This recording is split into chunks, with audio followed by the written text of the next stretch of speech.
Hello, everybody. This is our second episode of Spoonful of Light. We've decided we're going to do a separate series that's just going to be me in different places, sitting down to share what's like on my heart, in my mind, in my thoughts. And I hope and trust that there will be some value and there will be some things that will like resonate with you and a little bit of a holy shit, me too. Holy shit, me too. So today I am sitting out in Joshua Tree National Park, climbed up on a rock formation and did my best to get the focus on my Nikon and my iPhone so that we can film this as well as record the audio. But today I've been thinking a lot about what life was like, what it's like now, and what seems to be on its way.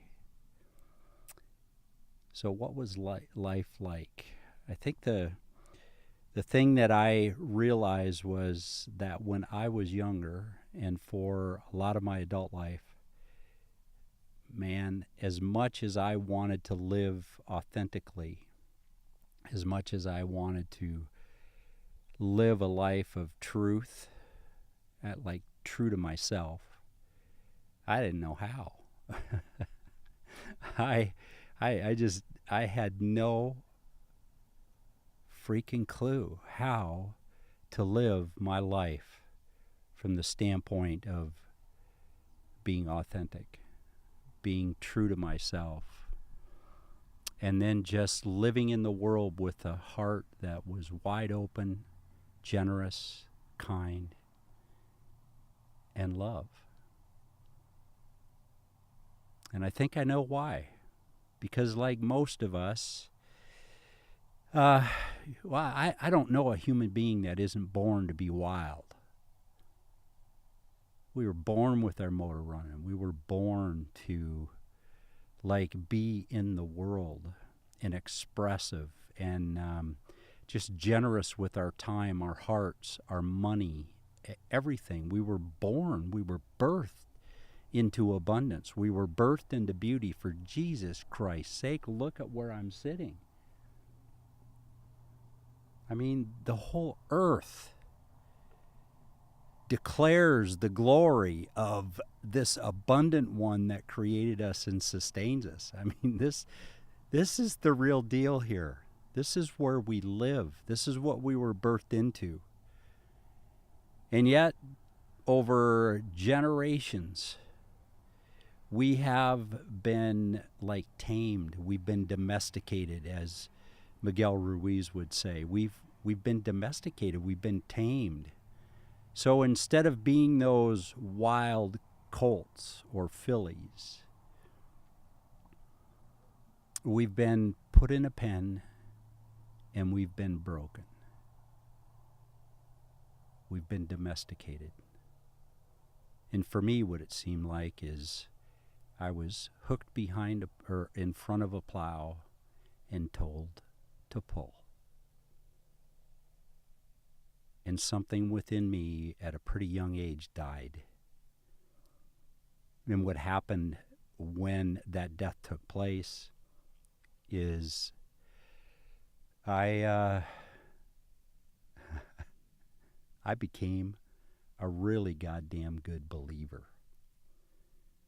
I mean, I embraced a form of like teaching and dogma, and I did it because that's what I was told life was to be. And I didn't have enough power. I didn't understand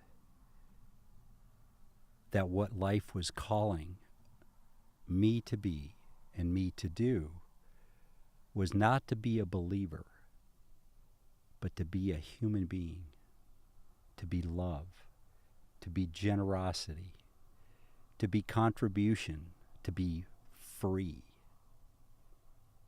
to be fully self-expressed and know who I am. And from knowing who I am and whose I am, to be able to walk in the world with a desire to pour light into a spoon and lift it to nourish so many beautiful parched holy mouths. But life wasn't like that for a long, long time. And I won't go into the details of my sorry story, because while the details and events of it may be a little bit different, it is the story of at least the Western world, where we have been told what life should be like. And while mine took a faith-based direction and it took a faith-based path, yours has taken maybe a corporate path. Yours has taken maybe the path of law enforcement. Yours has taken a path. But chances are it's a path that was laid out before you, and you were told that this is the way. And you said, well, hell yeah. And you became that. Now, how do I know that? Because not only me, not just me. I'm not the only miserable son of a bitch, or have been a miserable son of a bitch, but so many people that I've met, that I've walked in the world with, that have been my friends, the women that I've loved, the people that I've cared for, walk in the world with some degree of suffering.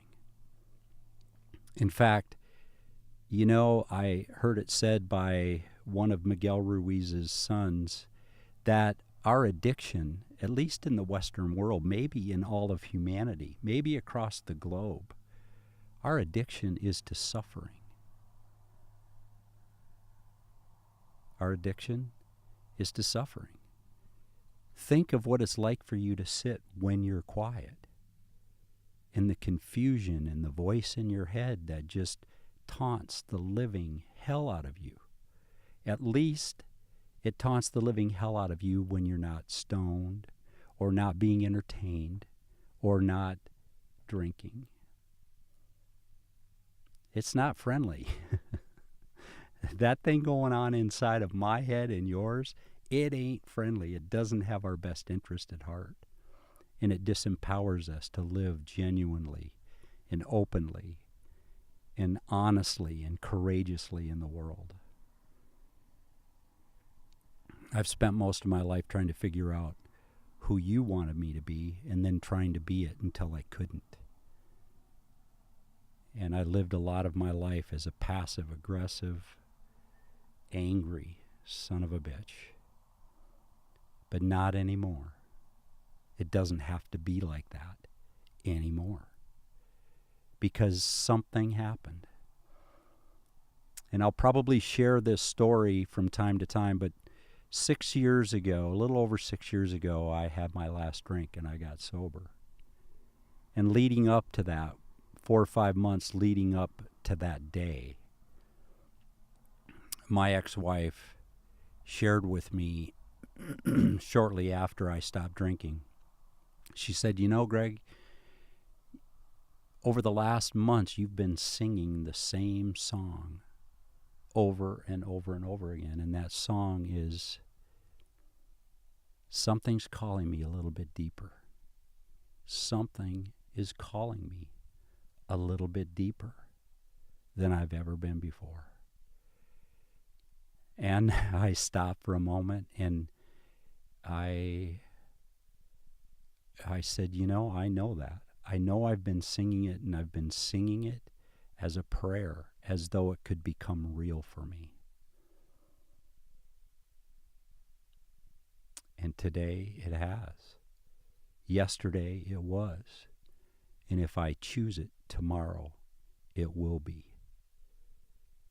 Because I'm being invited into what one of the wisdom teachers of the planet has said, come and I will teach you the unforced rhythms of grace. And damn, when I heard that, I thought, I will be a student of anyone that can teach me to live with unforced rhythms of grace. Because living the unforced rhythms of grace opens the door for me to be who I am, to know who I am, and to regain the power. And I don't mean force. I don't mean forcing anyone to do anything, but personal power to be able to be my word, to do what I say I'm going to do, to be where I say I'm going to be, and to give you my heart if I promise to give you my heart. And that hadn't always been the case. I would promise to give you my heart. And then if things didn't go quite exactly the way I was hoping they would go, or the way I was hoping you would respond to my generosity, I would withdraw the offer. And I would withdraw from life from you. And it doesn't have to be that way anymore. It isn't that way anymore.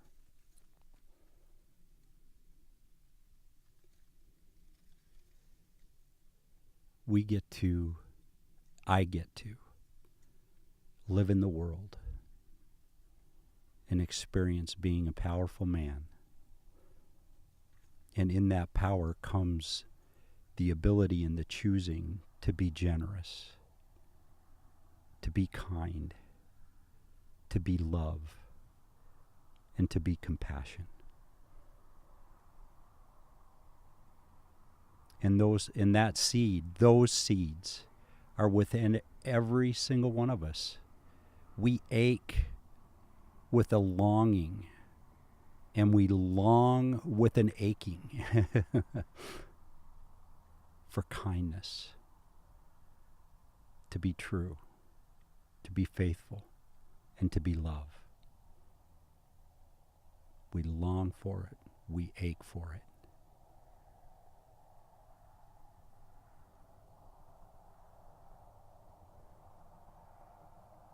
We do. So as we continue this discussion, we'll talk about the journey to arrive at that place where that longing ache and that aching longing becomes our life. It becomes who we become. And it's some beautiful, beautiful shit.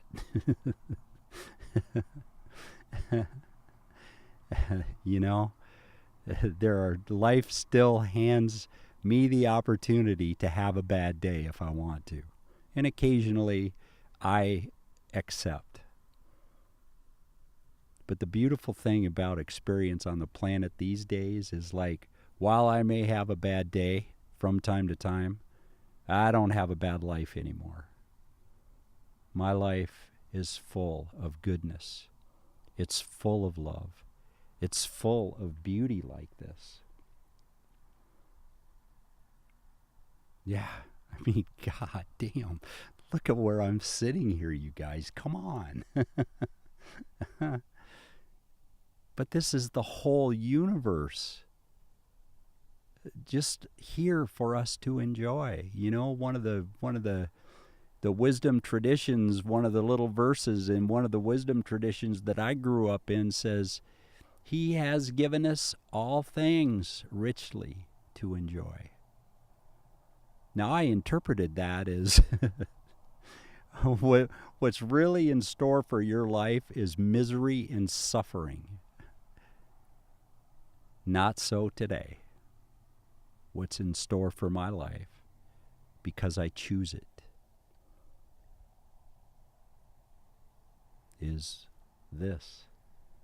It's sitting on a rock in the middle of Joshua Tree National Park, filming an episode of A Spoonful of Light. And with that, my dear friends, my dear ones, my ache and my longing for you, as it is every week, that we all learn to become poets. And in being a poet, we experience the magic of pouring light into a spoon and then lift it to nourish many, many, many beautiful parched holy mouths. And with that, peace and love. And that contribution you just heard is my dear, sweet dog, River. Goodbye.